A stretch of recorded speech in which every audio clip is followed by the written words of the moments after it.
Mechanism कर लेने के बाद आज हम लोग E1CB मैकेनिज्म के बारे में जानेंगे। E1CB है क्या? E for elimination, 1 for unimolecular and CB का मतलब होता है with respect to conjugate base. हम लोग एसिड बेस के कॉन्सेप्ट में कंजुगेट एसिड और कंजुगेट बेस कैसे बनाते हैं इसका कॉन्सेप्ट जानते होंगे आप सभी। अगर हम किसी एसिड से उसके H+ को रिमूव कर दे और उसके बाद जो हमें मिलता है वो क्या होता है, उस एसिड का कंजुगेट बेस होता है। तो वैसे ही जो E1 एलिमिनेशन रिएक्शन होता है, अगर उसके दौरान कंजुगेट बेस फॉर्म कर रहा है तो उस तरह के रिएक्शन को हम लोग E1CB रिएक्शन कहते हैं। और क्या क्या इसकी विशेषताएं हैं और इसका क्या इंपॉर्टेंस पॉइंट है उसको हम लोग जानते हैं कि ये जो होता है यूनिमोलिकुलर 2 स्टेप रिएक्शन है। जो स्टेप में ये होगा, electron withdrawing group is present at beta position from leaving group. हम लोग अभी तक जितना भी एलिमिनेशन रिएक्शन देख रहे हैं उसमें देख रहे हैं कि एक लिविंग ग्रुप हो रहा है और एक प्रोटॉन हो रहा है। लिविंग ग्रुप जो है रिमूव कर जा रहा है और प्रोटॉन या तो पहले या बाद में या एक साथ रिमूव कर रहा है। तो इसमें क्या होता है कि इसको कहाँ E1CB रिएक्शन होगा, तो इसमें एक बहुत खासियत वाली बात है कि जैसे लिविंग ग्रुप के बीटा पोजीशन से वहां प्रोटॉन जो है हम रिमूव कर रहे थे E1 E2 में, वैसे ही इस रिएक्शन को पहचानने के लिए लिविंग ग्रुप से बीटा पोजीशन पे जो होगा वहां इलेक्ट्रॉन विथड्रॉइंग ग्रुप प्रेजेंट होगा। जब इलेक्ट्रॉन विथड्रॉइंग ग्रुप वहां प्रेजेंट होगा तो वहां जो हाइड्रोजन होगा वो काफी ज्यादा एसिडिक हो जाएगा। तो E1CB को पहचानने का सबसे बड़ा यही तरीका है, एक तो लिविंग ग्रुप जो हो उससे बीटा पोजीशन पर इलेक्ट्रॉन विथड्रॉइंग ग्रुप हो, तभी ये रिएक्शन होगा, नहीं तो E1CB रिएक्शन नहीं होगा। सबसे बड़ी बात। दूसरा क्या है कि जो वहां पे हाइड्रोजन जो हो वो काफी एसिडिक हो, इलेक्ट्रॉन विथड्रॉइंग ग्रुप प्रेजेंट रहेगा तो उसके साथ वाला जो बीटा पोजीशन पे हाइड्रोजन होगा वो एसिडिक हो जाएगा। तो क्या होगा, अगर स्ट्रॉन्ग एसिडिक हो तभी ये रिएक्शन होता है। तीसरा क्या है कि अधिकतर देखा गया है कि E1CB जो रिएक्शन होता है उसमें लिविंग ग्रुप पुअर होते हैं, लेकिन ऐसा नहीं है कि पुअर सिर्फ रहेगा तभी ये E1CB मैकेनिज्म को फॉलो करेगा। अगर गुड लिविंग ग्रुप है तो और भी अच्छी बात हो जाती है और भी इजीली E1CB रिएक्शन हो जाता है, लेकिन मैक्सिमम केसेस में देखा गया है कि गुड लिविंग ग्रुप नहीं होते हैं। ये पहचानने के लिए सिर्फ बात हो रही है, लेकिन इलेक्ट्रॉन विथड्रॉइंग ग्रुप जरूर रहेगा, बीटा पोजीशन पे हाइड्रोजन जरूर होगा, वो हाइड्रोजन एसिडिक जरूर होगा, और एक लिविंग ग्रुप होगा वो या तो पुअर हो सकता है या फिर गुड भी हो सकता है, मैक्सिमम केसेस में पुअर होता है। और मोस्ट इंपॉर्टेंट कि इसमें कार्बन आयन का फॉर्मेशन होता है। जैसे वहां पे हम लोग कार्बोकैटायन फॉर्म कर रहे थे E1 में और E2 में देखा ट्रांजिशन स्टेट, वैसे ही यहाँ पे जो है जो इंटरमीडिएट फॉर्म करता है वो कार्बन आयन होगा। कंजुगेट बेस अगर है तो वो उस वहां पे कार्बन पे माइनस चार्ज होगा ही, और क्या होगा, कार्बन आयन उसे ही हम बोलते हैं, तो कार्बन आयन का फॉर्मेशन होगा। तो इस रिएक्शन को और अच्छे से थोड़ा सा एग्जांपल देके हम लोग करते हैं कि कैसे क्या हो रहा है, मैकेनिज्म को समझने की कोशिश करते हैं। मान लीजिए हमने ये क्या किया है, एक मॉलिक्यूल ले लिया है, यहाँ पे मैंने लिख दिया है सिर्फ और सिर्फ की इलेक्ट्रॉन विथड्रॉइंग ग्रुप लगा हुआ है। जहां पर भी देखिए ये फ्लोरीन है तो ये किस तरह का लिविंग ग्रुप है, एक बैड लिविंग ग्रुप है। अगर फ्लोरीन है तो हम जान गए कि ये क्या होगा, एज ए लिविंग ग्रुप काम करेगा। अब ये जो इसके पास वाला कार्बन होगा वो अल्फा कार्बन होगा। अब इस अल्फा कार्बन के बगल में अगर जो कार्बन होगा वो बीटा कार्बन होगा, और बीटा पोजीशन पे इलेक्ट्रॉन विथड्रॉइंग ग्रुप रहना चाहिए। तो यहाँ तो है, तो यानी कि ये संभावना है कि ये E1CB से जाए। दूसरा क्या है, इस बीटा कार्बन पे हाइड्रोजन होना चाहिए, ये हाइड्रोजन काफी एसिडिक होगा तो कोई भी बेस क्या करेगा, इस हाइड्रोजन को एब्स्ट्रैक्ट कर ले लेगा अपनी तरफ।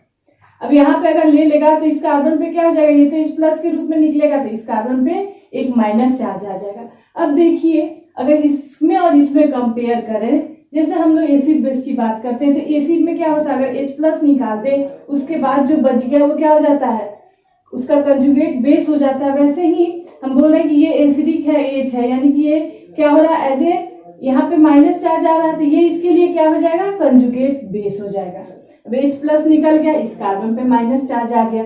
अब ये कार्बन अपने पास तो रखेगा नहीं इस इलेक्ट्रॉन को, इस बॉन्ड के पास ये आ जाएगा, क्या करेगा, यहाँ डबल बॉन्ड फॉर्म करेगा। जब यहाँ डबल बॉन्ड फॉर्म करेगा तो ये क्या है, F- के रूप में लिविंग ग्रुप बाहर निकल जाएगा।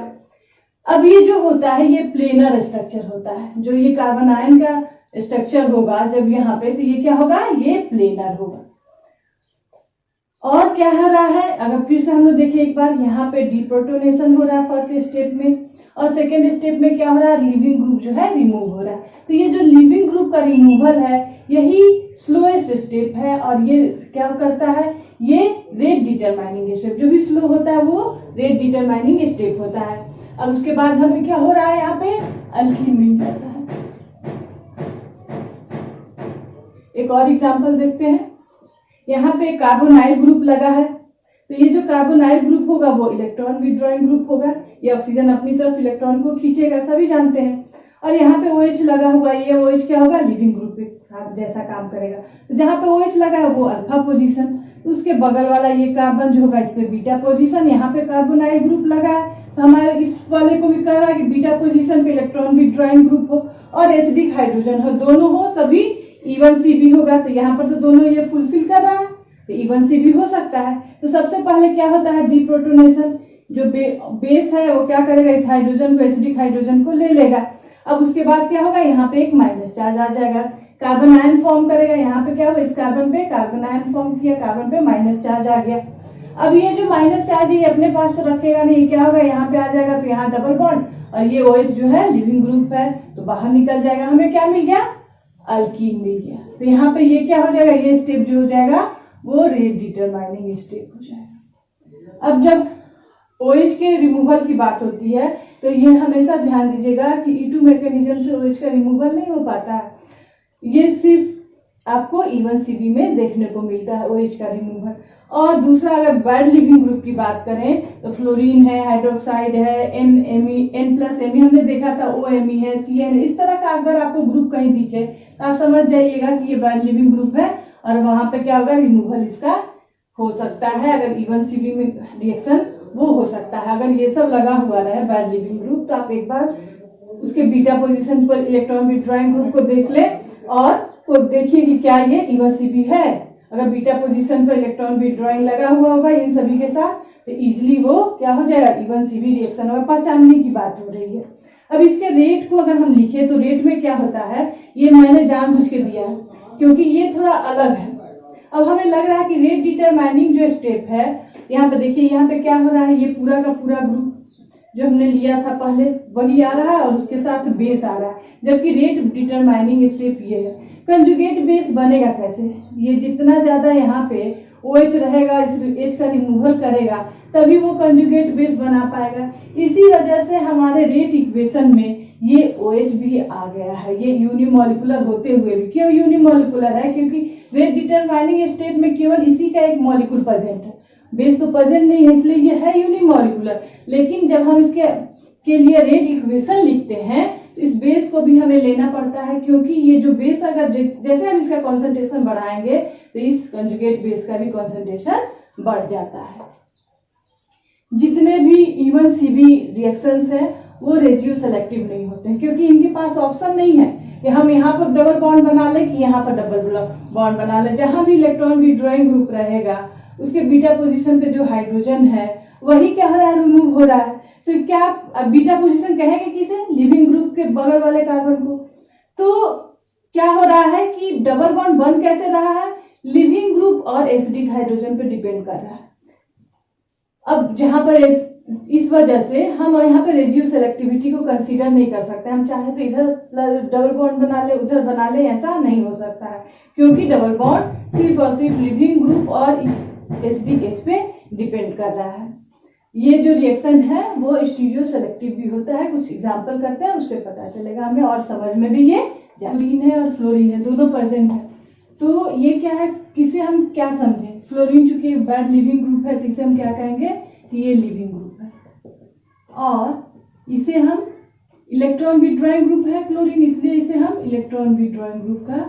अब इसके ये जो पोजीशन है ये अल्फा हो गया और इसके बगल वाला जो पोजीशन हो गया वो बीटा हो गया। तो इस बीटा एच पे या इस पे और ये इस पे, तो ये जो है लेस सिंडर्ड है तो इस साइड पे ये अटैक करेगा और इस हाइड्रोजन को क्या करेगा, अट्रैक्ट कर लेगा, ले लेगा। और अब हमारे पास क्या मिलेगा, ये वाला बॉन्ड यहाँ आ जाएगा और ये बाहर की तरफ रिमूव हो जाएगा। तो एक बार हम लोग पहले कंजुगेट बेस बना लेते हैं। तो क्या बन गया, Cl, C पे माइनस चार्ज आ जाएगा, यहाँ H होगा और यहाँ पे C HNH और यहाँ पे F है। अब क्या होगा कि ये जो है ये अनायन जो है ये कंजुगेट बेस है किसका, इसका।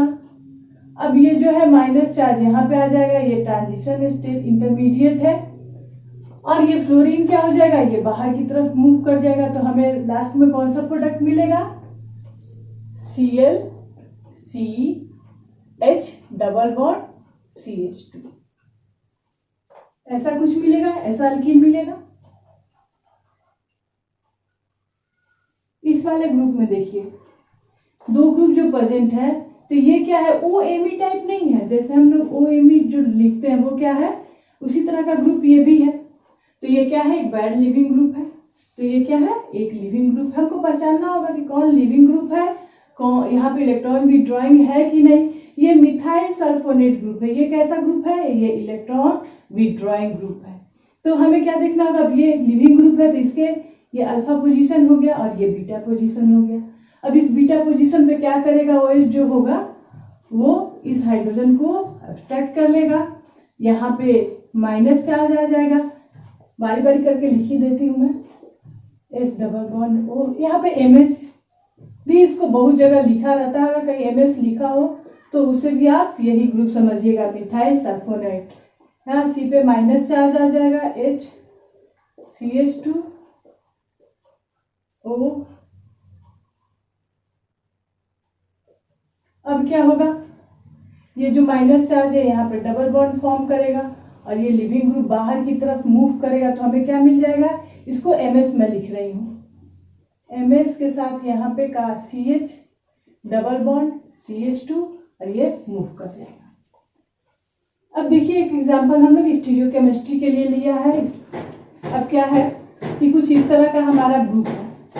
ये स्पेशल ग्रुप इसलिए लिया है कि इसमें थोड़ा सा आपको समझना होगा।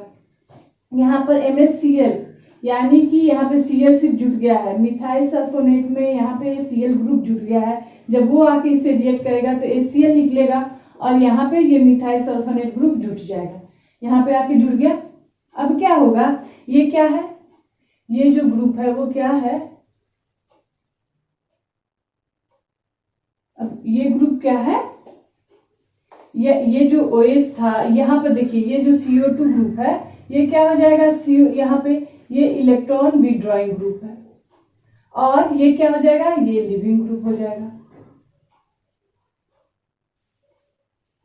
तो क्या होगा कि यहाँ पे जैसे ही हमारा जो भी बेस हमने लिया होगा, जैसे ये बेस लिया था, इस बेस ये यहाँ पर ये जो बेस है इस हाइड्रोजन को एब्स्ट्रैक्ट कर लेगा। जब इस हाइड्रोजन को लेगा तो इसका ये बॉन्ड यहाँ पर जाके यहाँ डबल बॉन्ड बनाएगा, लेकिन चूंकि हमारा जो इलेक्ट्रॉन विड्रॉइंग ग्रुप है उसमें जो ऑक्सीजन है ये क्या करेगा, वो भी इस इलेक्ट्रॉन को ले लेगा। तो यहाँ पे माइनस चार्ज आ जाएगा ऑक्सीजन पे। अब फिर क्या होगा, बैक डोनेशन होगा। तब क्या होगा, ये ऑक्सीजन वाला जो डबल माइनस चार्ज है यहाँ पे आ जाएगा तो यहाँ डबल बॉन्ड हो जाएगा और ये जो डबल बॉन्ड फॉर्म किया था वो यहाँ पे आके यहाँ डबल बॉन्ड फॉर्म करेगा तो ये लिविंग ग्रुप जो है ये बाहर की तरफ निकल जाएगा। अब देखिए यहाँ होता क्या है कि यहाँ दो तरह के E एंड Z दोनों का फॉर्मेशन होगा, लेकिन E जो होगा वो ज्यादा मात्रा में रहेगा, इनका रेशियो जो होगा 2:1 में होगा। कैसे फॉर्म किया हमने यहाँ तक तो देख लिया। तो यहाँ पे क्या हो सकता है कि एक जो इसको कुछ और अच्छे से हम अगर बनाए तो ये क्या हो जाएगा, देखिए यहाँ पे क्या है कि CO2 अबव साइड में है और सेकेंड में क्या होगा कि ये जो CO2 ग्रुप रहेगा यहाँ पे, सॉरी CO2 नहीं, ये जो है ये ग्रुप है, तो ये क्या करेगा, अपोजिट साइड में आ जाएगा। तो एक सिस और एक ट्रांस का फॉर्मेशन होगा, E एंड Z का फॉर्मेशन होगा, जिसमें क्या हो रहा है कि E जो है 2 और Z जो रहेगा वो 1 के रेशियो में रहेगा। बात समझ में आ रही है, डबल बॉन्ड कैसे इस तरफ मूव किया, क्योंकि ये बॉन्ड तो ऑक्सीजन अपने पास माइनस चार्ज को तो रखेगा नहीं, ऐसे मूव करेगा तो ये बॉन्ड यहाँ पे मूव कर गया। अब क्या है, दो तरह के अल्कीन का फॉर्मेशन हो गया। वैसे ही अब इस केस में देखिए यहाँ पे क्या है कि ये जो ग्रुप है ये क्या है, ये इलेक्ट्रॉन विड्रॉइंग ग्रुप है। ये दोनों ग्रुप जो है ये क्या है, ये लिविंग ग्रुप है। ये दोनों लिविंग ग्रुप है। तो क्या होगा, एक डबल बॉन्ड का फॉर्मेशन यहाँ पे हो जाएगा, एक डबल बॉन्ड का फॉर्मेशन यहाँ पे हो जाएगा, क्योंकि अब जो ये जो पोजीशन है ये तो अल्फा और यहाँ पे बीटा कार्बन होगा ना, यहाँ पे बीटा कार्बन होगा, बीटा हाइड्रोजन को ये जो बेस होगा वो एक्सट्रैक्ट कर लेगा, तो एक डबल बॉन्ड यहाँ फॉर्म करेगा और एक डबल बॉन्ड यहाँ फॉर्म करेगा, कुछ इस तरह से हो जाएगा।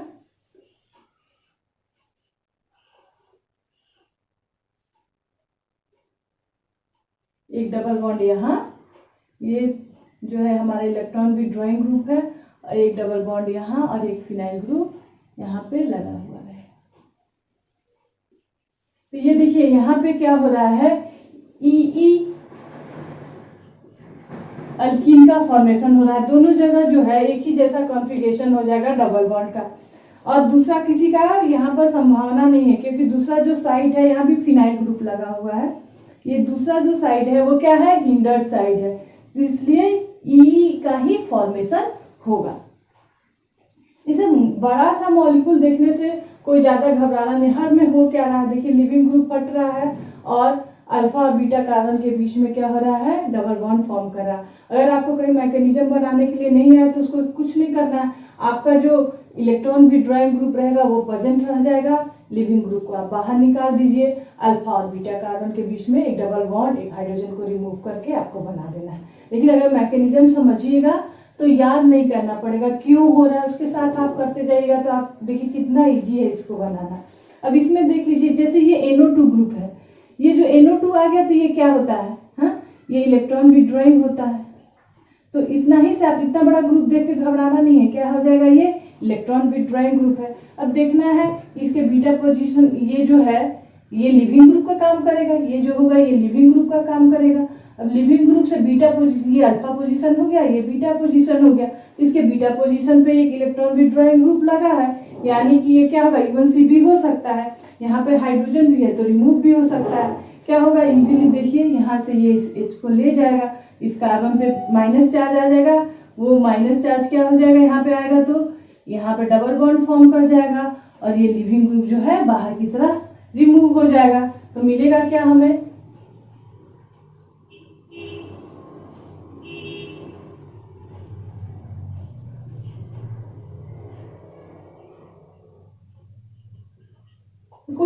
कोई टफ तो है नहीं, है तो बहुत इजी। करना क्या है, हमें बस एक ही चीज करना है, जो सिंपल सबसे रिएक्शन में जो कर रहे हैं वो देखने में चाहे कुछ भी ग्रुप लगाया हुआ उससे डरना नहीं है। होगा क्या, जो भी इलेक्ट्रॉन विथड्रॉइंग ग्रुप हो वो लिविंग ग्रुप से बीटा पोजीशन पे प्रेजेंट हो, यही देखना है।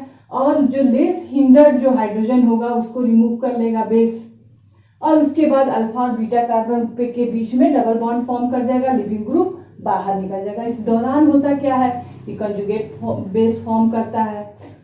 2 स्टेप में है, पहले स्टेप में प्रोटोनेशन हो रहा है, उसके बाद कार्बन आयन फॉर्मेशन हो रहा है या कंजुगेट बेस फॉर्म कर रहा है, उसके बाद क्या हो रहा है, लिविंग ग्रुप बाहर निकल रहा है और डबल बॉन्ड फॉर्म कर रहा है। काफी इजी है।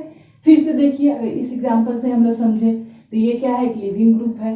लिविंग ग्रुप को कैसे पहचानेंगे, जो जैसे एक ही इस वाले में जो हुआ था, लग रहा है कि क्या ये लिविंग ग्रुप होगा कि ये लिविंग ग्रुप होगा, तो जो ज्यादा इलेक्ट्रॉन विथड्रॉइंग है वो तो कभी भी लिविंग ग्रुप नहीं हो जाएगा। आप कंपेयर करके देख लीजिए, तो जो भी आपको लगे कि ज्यादा इलेक्ट्रॉन विथड्रॉइंग ग्रुप है वो लिविंग ग्रुप नहीं होगा।